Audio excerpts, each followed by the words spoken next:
Hello guys, ചെമ്പനീർ പൂവിൻ്റെ ഇന്നത്തെ episode റിവ്യൂയിലേക്ക് സ്വാഗതം. സച്ചി ഒരു ടിന്ന് ഹൽവയുമായിട്ട് കയറി വന്ന് രേവതിയെ വിളിക്കുന്നുണ്ട്. അപ്പോൾ രേവതി എന്താ സച്ചിയേട്ടാന്ന് ചോദിച്ച് ഇറങ്ങി വരുമ്പോഴത്തേന് പറയും, നിനക്ക് ഏറ്റവും ഇഷ്ടപ്പെട്ട ഒരു സാധനം ഞാൻ കൊണ്ടുവന്നിട്ടുണ്ട്, അതെന്താണെന്ന് നിനക്ക് പറയാൻ പറ്റുമോ എന്ന്. അതെന്തായാലും എനിക്ക് മനസ്സിലായില്ല, സച്ചിയേട്ടൻ തന്നെ പറയാൻ പറയും. അന്നേരം സച്ചി ആ ഹൽവ എടുത്ത് കാണിച്ചിട്ട് പറയും, കോഴിക്കോടൻ ഹൽവയാ, എൻ്റെ കൂട്ടുകാരൻ അവിടെ ഒരു ഓട്ടം പോയിട്ട് വന്നപ്പോഴത്തേന് ഞാൻ കാശ് കൊടുത്തു വിട്ട് മേടിപ്പിച്ചതാണെന്ന് പറയും. അപ്പോൾ ഇതെല്ലാം കേട്ടുകൊണ്ട് ചന്ദ്രമതിയും സുധിയും ശ്രുതിയൊക്കെ ഹാളിലിരിപ്പുണ്ട്. അന്നേരം അവരെ കേൾപ്പിക്കാനായിട്ട് സച്ചി പറയുന്നുണ്ട്, കോഴിക്കോടൻ ഹൽവയാ, ഞാനേ എൻ്റെ കാശ് കൊണ്ട് മേടിച്ചതാ. ഈ ഡ്രൈവർ ജോലിയിൽ നിന്ന് ഞാൻ മേടിച്ച കാശ് കൊണ്ട് ഞാൻ എൻ്റെ ഭാര്യയെ നന്നായിട്ട് നോക്കുന്നുണ്ട്. വലിയ പഠിപ്പുകാരൊന്നും ഇവിടെ ആരും ഭാര്യമാർക്കൊന്നും ചെയ്തു കൊടുക്കാറൊന്നും ഇല്ലല്ലോ എന്നൊക്കെ പറഞ്ഞ് ശ്രുതിയെ ഓരോന്ന് പറഞ്ഞ് അങ്ങ് കൊച്ചാക്കി സംസാരിക്കുന്നുണ്ട്. അത് ചന്ദ്രമതിക്കും ശ്രുതിക്കും ഒന്നും പിടിക്കുന്നേ ഇല്ല. പക്ഷേ രണ്ടുപേരും ഒന്നും മിണ്ടാതെ ഇങ്ങനെ നോക്കിയിരിക്കുകയാണ്. അന്നേരം രേവതി പറയുന്നുണ്ട്, എന്താ സച്ചിയേട്ട ഇതൊക്കെ മിണ്ടാതിരിക്കുക, ഇങ്ങനെയൊക്കെ പറയാതെന്നൊക്കെ. അതാ ഞാൻ എൻ്റെ ഭാര്യയ്ക്ക് ഹൽവ മേടിച്ച് കൊടുത്തു, അതിവിടെ എല്ലാവരും കാണണം, നീ വാ തുറന്നേ, നിനക്ക് ഞാൻ ഹൽവ വെച്ച് തരാമെന്നൊക്കെ പറഞ്ഞ് ഉറക്കെ പറഞ്ഞാണ് ഹൽവ എടുത്ത് രേവതിയുടെ വായി വെച്ച് കൊടുക്കുന്നത്. രേവതി ആദ്യം കഴിക്കാനൊക്കെ മടിക്കുന്നൊക്കെ ഉണ്ട്. പക്ഷേ സച്ചി നിർബന്ധിച്ച് അവളെ കൊണ്ട് കഴിപ്പിക്കുന്നു. അപ്പോൾ നമുക്ക് റൂമിൽ പോയിരുന്ന് കഴിക്കാൻ, ഇവിടെ നിൽക്കണ്ട എന്ന് പറഞ്ഞ് രേവതി സച്ചിയെ വിളിച്ചുകൊണ്ട് അകത്തേക്ക് പോകുന്നുണ്ട്. ദേഷ്യം കയറിയിട്ട് ശ്രുതി അകത്തേക്ക് കയറിപ്പോവും. ആ പുറകെ പോവും ശ്രുതിയും. കുറച്ച് കഴിയുമ്പോൾ ഒരു കാറ് വന്ന് നിൽക്കുന്നുണ്ട്. അതിൽ നിന്ന് കുറേ സ്ത്രീകൾ സെറ്റ് സാരിയെ കൊടുത്ത് ഇറങ്ങി വരും. അവരുടെ എല്ലാം കയ്യിൽ ഓരോ തട്ടമുണ്ട്. അപ്പോൾ ഇവരെല്ലാവരും ഓർക്കുന്നുണ്ട്, ഇതാരായി വരുന്നെന്ന്. എല്ലാവരും ഓരോ റൂമിൽ നിന്ന് ഇറങ്ങി വന്ന് എല്ലാവരും നോക്കി നിൽക്കുകയാണ് ആരാന്ന്. അപ്പോഴത്തേന് വർഷയുടെ അമ്മയാണ് വരുന്നത്. ഓ, മഹിമയായിരുന്നോ എന്ന് ചോദിച്ച് ചന്ദ്രമതിക്ക് അങ്ങ് സന്തോഷം കൊണ്ട് തുള്ളാൻ തോന്നുന്നുണ്ട്. മഹിമയെന്ന് പറഞ്ഞ് ഓടിച്ചെന്ന് വാതുക്കെ വെച്ച് തന്നെ സ്വീകരിക്കുന്നൊക്കെ ഉണ്ട് വർഷയുടെ അമ്മ. എന്നിട്ട് വർഷ വിളിക്കുന്നുണ്ട്, മോളെ വർഷ, ഇതേ അമ്മ വന്നിരിക്കുന്നു, ഇങ്ങോട്ട് ഇറങ്ങി വന്ന്. അപ്പോഴത്തേന് വർഷയും ശ്രീകാന്തും അങ്ങോട്ട് വരും. അവർ കൊണ്ടുവന്ന തട്ടങ്ങളെല്ലാം കൂടെ നിരത്തി അവരുടെ ഹാളിലെ ടേബിളിൽ വെക്കുന്നുണ്ട്. എന്നിട്ട് എല്ലാവരോടും നോക്കി പറയും, പൊങ്കലിന് ഞാൻ തട്ടവുമായിട്ട് വന്നതാ, 50 തട്ടവും കൊണ്ടുവരണമെന്നാണ് വിചാരിച്ചത്. പിന്നെ അതിവിടെ കൊണ്ടുവന്നാൽ വെക്കാനിടയില്ലല്ലോ, അത് കാരണം ഞങ്ങളുടെ സ്റ്റാറ്റസിനനുസരിച്ച് കൊണ്ടുവരാൻ പറ്റിയില്ല, 12 കൊണ്ടുവന്നുള്ളത്. അപ്പോൾ സച്ചി പറയും, ഇതന്നെ ഈ വീട് നിങ്ങൾ തട്ടം കൊണ്ടിരുന്നെന്ന് പറഞ്ഞ് പൊളിച്ച് പണിയാൻ പറ്റുമോ, എന്നാൽ ഇച്ചിരി നേരത്തെ വിളിച്ച് പറയാൻ വയ്യായിരുന്നു, ഞങ്ങൾ ഹാളൊന്ന് പുതുക്കി പണിതേനമല്ലോ എന്നൊക്കെ പറയും. പിന്നെ ഒരു കാര്യം, ഈ വീടിൻ്റെ വലുതൊന്നുമല്ലേ, ഇതിനകത്ത് 50 തട്ടമല്ല 500 തട്ടം വേണേലും വെക്കാം, വലിയ പൊങ്ങച്ചൊന്നും പറയണ്ടെന്ന് പറയും. അപ്പം രേവതി പറയും, സച്ചിയേട്ട ഒന്നും മിണ്ടാതിരിക്കും, എന്താ ഇങ്ങനെയൊക്കെയാണ്. മഹിമ എന്നിട്ട് എഴുന്നേറ്റ് വന്ന് ഒരു നെക്ലേസ് എടുത്ത് വർഷയ്ക്ക് കൊടുക്കും. അന്നേരം അത് നെക്ലേസ് കാണുമ്പോഴത്തേന് ചന്ദ്രമതിയുടെ കണ്ണ് തള്ളുന്നുണ്ട്. എന്നിട്ട് ചോദിക്കും, ഇതെന്താ ഇങ്ങനെ തിളങ്ങുന്നത്, ഡയമണ്ട് ആണോന്ന് ചോദിക്കും. അതെ, ഡയമണ്ട് ആണ് എന്ന് പറയും. എന്നാൽ വർഷ ചോദിക്കുന്നുണ്ട്, അമ്മ ഇത് അമ്മയും അച്ഛനോട് ദുബായി പോയപ്പോൾ മേടിച്ചു വന്നതല്ലേ എന്ന്. അതേ മോളെ എന്ന് പറയും. എന്തായാലും ഇത് മോക്കിരിക്കട്ടെ എന്ന് പറഞ്ഞ് കൊടുക്കുന്നൊക്കെ ഉണ്ട്. അന്നേരം വർഷ പറയും, ഓ ഇതൊക്കെ ഊരി വെച്ചേരെ, എനിക്ക് ഇട്ടുകൊണ്ട് പോകുന്നൊന്നും ഇഷ്ടമല്ല, റൂമിൽ വെച്ചേക്കാന്ന് പറയും. അന്നേരം ചന്ദ്രമതി പറയും, ഓ വേണ്ട വേണ്ട മോളെ, അതൊക്കെ ഇട്ടുകൊണ്ട് തന്നെ നടക്കണം, ഡയമണ്ട് അല്ലേ എന്നൊക്കെ പറഞ്ഞിരിക്കുമ്പോഴത്തേന് മഹിമ പറയുന്നുണ്ട്, ഞാൻ ഇത് മാത്രമല്ല കുറേ സ്വർണവും കാശും എല്ലാം കൊണ്ടുവന്നിട്ടുണ്ട്, ഡ്രസ്സും ഒക്കെ കൊണ്ടുവന്നിട്ടുണ്ടെന്ന് പറയും. എന്നിട്ട് വർഷയ്ക്കും ശ്രീകാന്തിനും ഉള്ള ഡ്രസ്സുകൾ എടുത്ത് അവരുടെ കൊടുക്കും. എന്നിട്ട് ചന്ദ്രമതിയുടെ കയ്യിൽ ഒരു പാക്കറ്റ് കൊടുക്കുന്നുണ്ട്. എന്നിട്ട് പറയും, ഇത് നിങ്ങൾക്ക് 2 പേർക്കും ഉള്ളതാണ്. രവീന്ദ്രൻ ചോദിക്കുന്നുണ്ട്, എന്തിനാ ഇതൊക്കെ ഇത്രയൊക്കെ കൊണ്ടുവന്നേ, ഇതിൻ്റെ ഒന്നും ആവശ്യമില്ലായിരുന്നല്ലോ എന്ന്. ഇതൊക്കെ ഒരു ചടങ്ങല്ലേ, അപ്പോൾ അതിനു വേണ്ടി കൊണ്ടുവന്നതാണെന്ന് പറഞ്ഞ് വർഷയുടെ അമ്മ വലിയ ജാടയിട്ട് തന്നെയാണ് സംസാരിക്കുന്നത്. ചന്ദ്രമതിക്കാണെങ്കിൽ ആ സാരിയൊക്കെ കണ്ടപ്പോൾ ഒത്തിരി അങ്ങ് ഇഷ്ടപ്പെടുന്നുണ്ട്. അന്നേരം പറയൂ, നല്ല ഭംഗിയുണ്ടല്ലോ, നല്ല വിലയുണ്ടായി കാണുമല്ലേ എന്നൊക്കെ. ഉടനെ മഹിമ പറയും, ഇത് നല്ല കോസ്റ്റ്ലി ആയിട്ടുള്ള സാരിയാണ്, വില കേട്ടാൽ തല ഇറങ്ങി വീഴുമെന്ന്. അത് കേൾക്കുമ്പോഴത്തേന് സച്ചി പറയും, എന്നാൽ വില പറ, ഒന്ന് തല കറങ്ങട്ടെന്ന്. ചന്ദ്രമതി സച്ചി എന്നിട്ട് വഴക്ക് പറയുന്നുണ്ട്, ഒന്നും മിണ്ടായിരിക്കടാ, നീ എന്തിനാ ഇങ്ങനെയൊക്കെ പറയുന്നതെന്നൊക്കെ ചോദിക്കുമ്പോഴത്തേന് വർഷയുടെ അമ്മയ്ക്ക് ഭയങ്കര ജാടയാണ്. അന്നേരം ചന്ദ്രമതി വർഷയുടെ അമ്മയെ പിടിച്ചിരുത്തുകയും വിശേഷങ്ങൾ ചോദിക്കുകയൊക്കെ ചെയ്യുന്നുണ്ട്.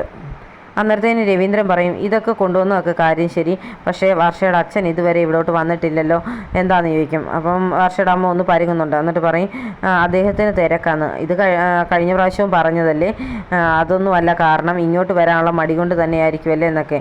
അപ്പം വർഷയുടെ അമ്മ ഒന്നും മിണ്ടുന്നൊന്നുമില്ല. ചന്ദ്രമതി ഉടനെ രേവതിയോട് പറയുന്നുണ്ട്, രേവതി എന്നെ ഇങ്ങനെ നോക്കി നിൽക്കുന്നേ, പോയി കോഫി ഉണ്ടാക്കിക്കൊണ്ട് വരാൻ. ശരിയെന്ന് പറഞ്ഞ് രേവതി അകത്തേക്ക് പോകുന്നുണ്ട്. ആ സമയത്താണ് രേവതിയുടെ അമ്മ ഒരു തട്ടവും ഡ്രസ്സുമായിട്ട് അങ്ങോട്ട് വരുന്നത്. 2 കവറിനകത്ത് ഡ്രസ്സും ഉണ്ട്. അന്നേരം സച്ചി അയ്യോ അമ്മയോ എന്ന് പറഞ്ഞ് ഓടി ഇറങ്ങി ചെന്ന് സ്വീകരിച്ചുകൊണ്ട് അകത്തോട്ട് വരുന്നുണ്ട്. അത് കാണുമ്പോഴത്തേന് വർഷയുടെ അമ്മയ്ക്കും ചന്ദ്രമതിക്കും ഒട്ടും ഇഷ്ടപ്പെടുന്നില്ല ആ സമയത്ത് അവർ വന്നത്. അന്നേരം ചന്ദ്രമതി ഒന്നും മൈൻഡാതെ അങ്ങ് നിൽക്കുന്നുണ്ട്.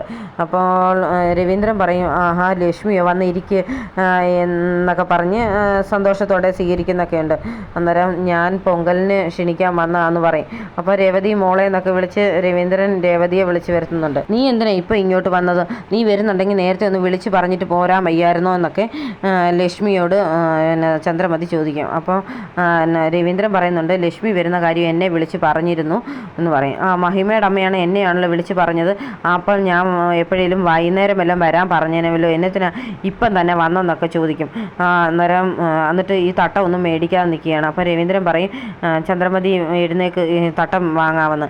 അണ്ണ പറയും വേണ്ട എനിക്കൊന്നും വയ്യെന്ന് പറയും, നിങ്ങളങ്ങ് വാങ്ങിച്ചാൽ മതി എന്നൊക്കെ പറയുന്നുണ്ട്. അപ്പോൾ രവീന്ദ്രൻ പറയും ചന്ദ്രമതി വാങ്ങാനാ പറഞ്ഞെന്ന് പറഞ്ഞ് ദേഷ്യപ്പെടുന്ന ഉടനെ ചന്ദ്രമതിയെ തട്ടം അങ്ങ് മേടിച്ചിട്ട് അങ്ങ് താഴോട്ടങ്ങ് ഇടുന്ന പരുവത്തിലാണ് വെക്കുന്നത്. എന്നിട്ട് പറയും കുറേ ഉണങ്ങിയ പൂക്കളും അളിഞ്ഞ പഴങ്ങളും എല്ലാം വിലക്കുറവിന് കിട്ടിയ 2 ഡ്രസ്സും എല്ലാം ആയിട്ട് വന്നിരിക്കുന്നു, എന്നെ കടുക്കാനായിട്ട് വന്നതാ മറ്റുള്ളവരെ അപമാനിക്കാനായിട്ടോ എന്നൊക്കെ ചോദിച്ചിരിക്കുമ്പോഴത്തേന് രേവതിയുടെ അമ്മ നിന്ന് കരയുന്നുണ്ട്. രേവതി അങ്ങ് കരയും. സച്ചിക്ക് ശരിക്കും ദേഷ്യം വരുന്നുമുണ്ട്. അമ്മ ഇരിക്കുന്നു പറഞ്ഞ് സച്ചി വർഷയുടെ അമ്മയുടെ അടുത്തോട്ട് കൊണ്ടുവന്ന് ഇരുത്തുന്നുണ്ട് ലക്ഷ്മിയെ.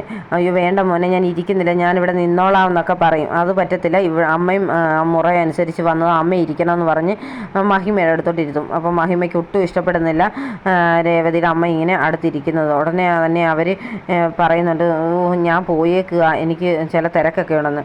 അപ്പോൾ വർഷ വന്നിട്ട് രേവതിയുടെ അമ്മ കൊണ്ടുവന്ന പലഹാരത്തിനകത്തുനിന്ന് ഒരു അച്ചപ്പമൊക്കെ എടുത്ത് തിന്നിട്ട് നല്ല ടേസ്റ്റ് ഉണ്ടെന്ന് പറഞ്ഞ് ശ്രീകാന്തിനും കൊടുക്കുന്നൊക്കെയുണ്ട്. അപ്പോൾ അത് രേവതിക്കും സച്ചിക്കും ഒരുപാട് ഇഷ്ടപ്പെടുന്നൊക്കെയുണ്ട്. കാപ്പി കുടിച്ചിട്ട് പോകാമെന്നൊക്കെ പറഞ്ഞിട്ടും മഹിമയുടെ അമ്മ ഇരിക്കുന്നില്ല. ലക്ഷ്മിയുടെ അടുത്ത് ഇരിക്കുന്നതിൻ്റെ ദേഷ്യം കാരണം അവരെഴുന്നേറ്റ് പറയും ഞാൻ പോയേക്കുകയാണെന്ന് പറഞ്ഞ് ഇറങ്ങി അങ്ങ് പോവും. അന്നേരം ചന്ദ്രമതി പുറകെ ചെന്നിട്ട് പറയുന്നുണ്ട് ഇനി മഹിമയെ പോകരുതേ എന്നൊക്കെ പറഞ്ഞിട്ട്, അല്ലെങ്കിൽ പോയിട്ട് പെട്ടെന്നൊക്കെ വരണേ, എപ്പോഴും വരണേ എന്നൊക്കെ പറഞ്ഞ് അങ്ങ് ഭയങ്കരമായിട്ട് അവരെ അങ്ങ് സോപ്പിട്ട് നിൽക്കുകയാണ്. അന്നേരം അവർ ആ ശരി വരാമെന്ന് പറഞ്ഞ് അവരിറങ്ങി അങ്ങ് പോവും. ആ കൂട്ടത്തിൽ വർഷയും ശ്രീകാന്തോടെ സ്റ്റുഡിയോയിൽ പോകാമെന്ന് പറഞ്ഞ് പോകുന്നുണ്ട്. അകത്തേക്ക് വരുന്ന ചന്ദ്രമതി ലക്ഷ്മിയുടെ നേരെ ഒരുപാട് ദേഷ്യപ്പെടുന്നുണ്ട്.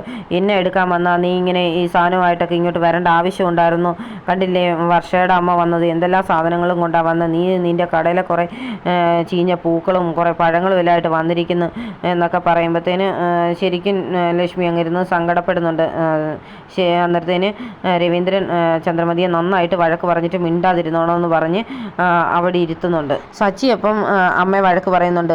രേവതിയുടെ അമ്മ വന്നതിന് ഇപ്പം എന്താ കുഴപ്പം, അമ്മയും ഇതുപോലെ തന്നെ തട്ടമായിട്ട് വന്നതല്ലേ, അവർ ജാട കാണിക്കാൻ ഓരോന്ന് കൊണ്ടുവന്നെന്ന് പറഞ്ഞ് രേവതിയുടെ അമ്മ കൊണ്ടുവന്നതിൽ എന്താ തെറ്റെന്നൊക്കെ ചോദിച്ച് വഴക്ക് പറയുന്നതിനുടനെ ശ്രുതി ചോദിക്കുന്നുണ്ട് നീ എന്തിനാ അമ്മയെ ക്വസ്റ്റ്യൻ ചെയ്യുന്നേ, അമ്മ പറഞ്ഞതിൽ എന്താ തെറ്റ്, ഇപ്പം ഇതുപോലെ ഒരു തട്ടുമായിട്ടാണോ വരണ്ടേ, കണ്ടില്ലേ വർഷയുടെ അമ്മ 12 തട്ടും കൊണ്ട് വന്നില്ലേ എന്നൊക്കെ പറഞ്ഞ് വലിയ പൊങ്ങച്ച പിടിക്കും. അപ്പോൾ ആ സമയത്ത് സച്ചി ഉടനെ ചോദിക്കുന്നുണ്ട് ശരിയാ വർഷയുടെ അമ്മ 12 തട്ട് കൊണ്ടുവന്നു, രേവതിയുടെ അമ്മ ഒരു തട്ടേ കൊണ്ടുവന്നുള്ളൂ, പക്ഷേ പൗഡറേടത്തിൻ്റെ അമ്മ വീട്ടിൽ നിന്ന് ആരെങ്കിലും വന്നോ, ഒരു പാത്രമെങ്കിലും കൊണ്ടുവന്നോ എന്ന് ചോദിക്കും. അത് കേൾക്കുമ്പോഴത്തേന് ശരിക്കും ഞെട്ടുന്നുണ്ട് ശ്രുതി. എന്നിട്ട് ശ്രുതി ഉടനെ ദേഷ്യപ്പെട്ട് എഴുന്നേറ്റ് പോകും. ശ്രുതി ആ കൂട്ടത്തിൽ വാല് പോലെ എഴുന്നേറ്റ് പോകുന്നുണ്ട്. എന്നിട്ട് ശ്രുതി മേളിൽ ചെന്നിങ്ങനെ ഇരിക്കുകയാണ്. അപ്പോഴത്തേന് ചന്ദ്രമതി ശ്രുതിയെ ആശ്വസിപ്പിക്കാനായിട്ട് അങ്ങോട്ട് ചെല്ലുന്നുണ്ട്. മോളെ ശ്രുതി നിന്നോടുമൊക്കെ സച്ചി അങ്ങനെ പറഞ്ഞത് മോക്കൊന്നും തോന്നരുതെന്നൊക്കെ പറയും. എന്നാലും അമ്മ കേട്ടില്ല എന്ന് സച്ചി ഞങ്ങളെ എന്തെല്ലാം പറഞ്ഞത്, അവനിങ്ങനെ പറയുമ്പോൾ ഞാൻ എന്താ ചെയ്യേണ്ടത്, എനിക്ക് ഒരുപാട് വിഷമമായിപ്പോയി, ശ്രുതിയെ ഇങ്ങനെ അപമാനിക്കാവോ എന്നൊക്കെ ചോദിക്കുമ്പോഴത്തേന് ശ്രുതിയോട് ചന്ദ്രമതി പറയും മോളെ ഇതിനൊക്കെ ഒരു പരിഹാരം മാത്രമേ ഉള്ളൂ, മോളുടെ അച്ഛൻ അങ്ങ് മലേഷ്യയിൽ നിന്ന് ഇവിടെ വരണം, അത് മാത്രമേ ഉള്ളൂ പരിഹാരം എന്ന് പറയും. അത് കേൾക്കുമ്പോഴത്തേന് ശരിക്കും ഞെട്ടിപ്പോവാണ് ശ്രുതി. ഇങ്ങനെ ഞെട്ടിത്തരിച്ച് നിൽക്കുന്ന ശ്രുതിയെ കാണിച്ചുകൊണ്ടാണ് ഇന്നത്തെ എപ്പിസോഡ് അവസാനിക്കുന്നത്.